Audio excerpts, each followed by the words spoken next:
Breaking news has just come out by Jacob Steinberg that Harry Maguire's transfer to West Ham is off. This is really disappointing news. It seems to be Maguire was refusing to leave unless Manchester United gave him a £15 million payoff, which is absolutely absurd attitude, because since when has a player left Man United and the club's actually paid them £15 million to leave? Like, who do you think you are? Harry Maguire. So we're going to be getting into that story, what went wrong with the West Ham transfer, my thoughts on this, because I'm really disappointed in Maguire's behaviour, his attitude to be captain of United for 3 years and have the attitude of I'm going to stink it up on the bench, sit on the bench, warm the bench because I want the money, rather than go to West Ham, redeem your career.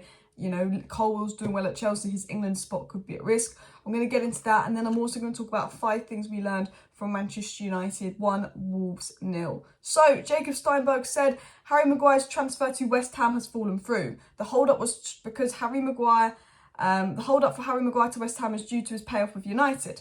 So, reportedly, it came out last night that their deal was on hold, but it's coming out this morning that the deal is off. So last night it came out that Maguire to United was on hold because Maguire had agreed personal terms with West Ham. Man United have agreed a £30 million fee with West Ham, but Maguire said he won't leave unless United pay him off. Now, reportedly, Manchester United offered him a £6 million payoff, and Harry Maguire said £6 million wasn't enough and was demanding £15 million. However, this has come from The Sun, and we know that The Sun is a dodgy source, so do take this with a pinch of salt. The Sun said that Harry Maguire is demanding a £15 million payoff from Man United to join West Ham. And The Sun said that Maguire had been given a £6 million payoff to leave Man United. He's taken a wage cut to move to West Ham. To help offset, the United have made a £6 million payment to let him go to West Ham. But that's not enough reportedly for Harry Maguire. He wanted £15 million to leave the club. I think David Moyes was begging for you at West Ham. He was going to make you West Ham captain. Yes, you had to halve your wages, but United were paying you £6 million to leave the club. You'd agreed personal terms with West Ham, and Man United agreed to sell you to West Ham, and the deal is off. Erik Ten Hag stripped you of captaincy. He said publicly, you know, you've got to prove yourself. Your 5th choice centre-back, you know, he put Lindelof on ahead of you today. He literally agreed to sell you for £30 million.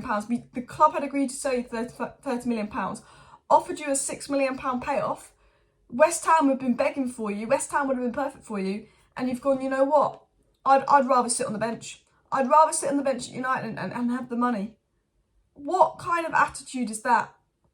What type of attitude is that? And it said that Maguire to West Ham's moves collapsed after the club grew tired of waiting for him to agree an exit from Man United. It's been said that West Ham don't want this.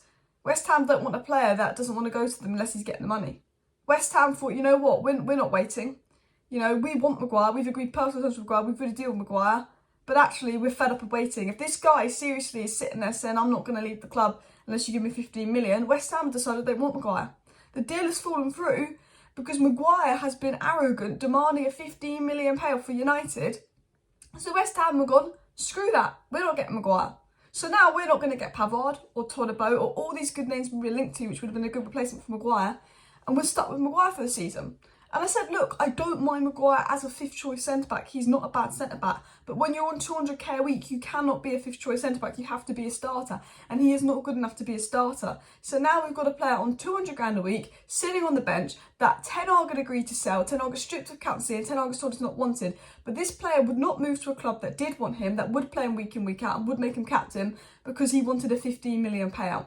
And everyone's going to know that. Everyone's going to know he stayed for the money. Ten Hag's going to know he stayed for the money. And you are captain of United for 3 years and your character is I'm staying for the money. I think that's embarrassing for Maguire because he would have been good for West Ham. It would have been better for Maguire. It would have been better for Manchester United. And West Ham have been put off him by that attitude. And I think that attitude from Harry Maguire absolutely stinks. Jacob Steinberg said Harry Maguire's thought to want £7 million to leave United. He would be on less money at West Ham. But who do you think you are? I'm sorry, Maguire, to go on you, but who do you think you are? Since when has Man United sold a player and then actually paid them off to leave? We sell players because they're not good enough for United, and those players realise they're not good enough for United, and they take a wage cut and they play elsewhere for money. Fred's taken a wage cut. You know, a lot of players will take a wage cut when they leave United because they're not playing regularly for United because they're not good enough for United. You are on ridiculous wages because Ed Woodward is a madman, but you're not good enough to play for United week in, week out. You're not good enough to be on 200k a week because you have to be a starter for United to be on 200k a week. You're not. So who do you think you are saying now you've got to give me £7 million in wages if I leave the club? Like, who has done that? When in the past has a player left United and said, no, you've got to obviously make up the difference in my wages or I'm not leaving? The self-entitlement is I think it's absolutely embarrassing. Absolutely embarrassing to go, no, you know what? 7 million. Has this ever happened in the case of football where for United, we've had players stay for the money like Phil Jones, but where a player's actually agreed personal terms with West Ham, Maguire agreed to join West Ham, Man United agreed a 30 million deal with West Ham for Maguire, and the deal was 99% done, and then West Ham's like, what's the hold up? And they're saying, well, Maguire's saying he's not leaving unless we give him £7 million. West Ham hear that and go, well, we don't want a player that is demanding £7 million to leave, because that doesn't happen in football. We have sold many players who've not been good enough to take a wage cut, and they've not sat there and demanded £7 million. The deal is off. That is Pavard gone, that is Todibo gone, that is a fact. The Maguire deal is off, and it's embarrassing. Absolutely embarrassing from Harry Maguire. I'm not interested in talking about him anymore. I just think that his attitude has been shown, and I can't believe he was captain of this club for 3 years, and I think Ten Hag's not going to be happy with that.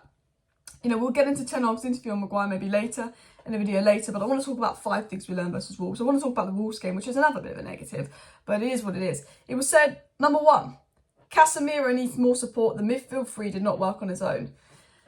And that's my first point, because you know what? Playing Mount and Bruno that high and leaving Casemiro isolated did not work, because Casemiro, I like Casemiro, but he isn't the best progressor of play. He's not the best passer. And, you know, I think Wan-Bissaka and Varane aren't the best in build-up either.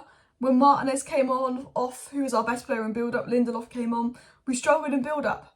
We needed someone to play closer to Casemiro. We needed someone to play next to Casemiro to help him build up, because there was just gaping holes in the midfield, and we kept trying to play it out wide. And I think, for me, I look at that game and I go, Mount, Bruno, Casemiro does not work, there's no balance. It's a 6 with 2 8s and a big hole in the middle.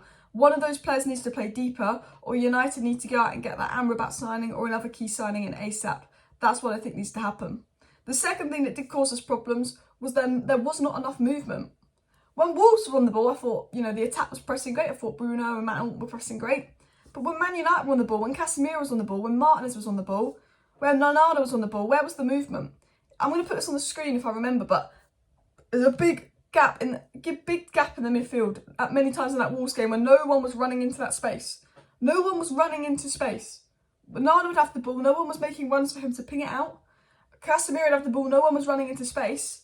While Casemiro isn't the best progressor of the ball, who's running into space? When we had the ball, no one was making runs, no one was making overlaps. Even Luke Shaw wasn't overlapping with Garnacho. It was too safe. There was no movement on the ball, there was no runs, there was no overlaps. And for me, that cost us again. Because yes, we weren't good at building up, but actually the players in attack weren't helping the defensive midfield and build up because they weren't running into space. The third thing we learned is that Manchester United's wingers need to step up. Anthony and Sancho, they got a fair bit. Anthony and Garnacho, they got a fair bit of the ball today, but they did absolutely nothing. Absolutely nothing when they got the ball. Wrong decisions. They couldn't beat their man one-on-one. The fullbacks knew exactly what they were going to do. It was very predictable. And the reason the wingers need to step up was the way Man United were playing, is they were completely avoiding the midfield. As I said in my last 2 points, big hole in the midfield. No one making runs into midfield. Manchester United pretty much avoided that midfield the whole game. They did not play through the midfield. They kept playing out wide, which made us predictable for Wolves. We just kept playing out wide. We wouldn't play through the midfield for some reason. But if we're playing out wide, then the wingers need to be on it.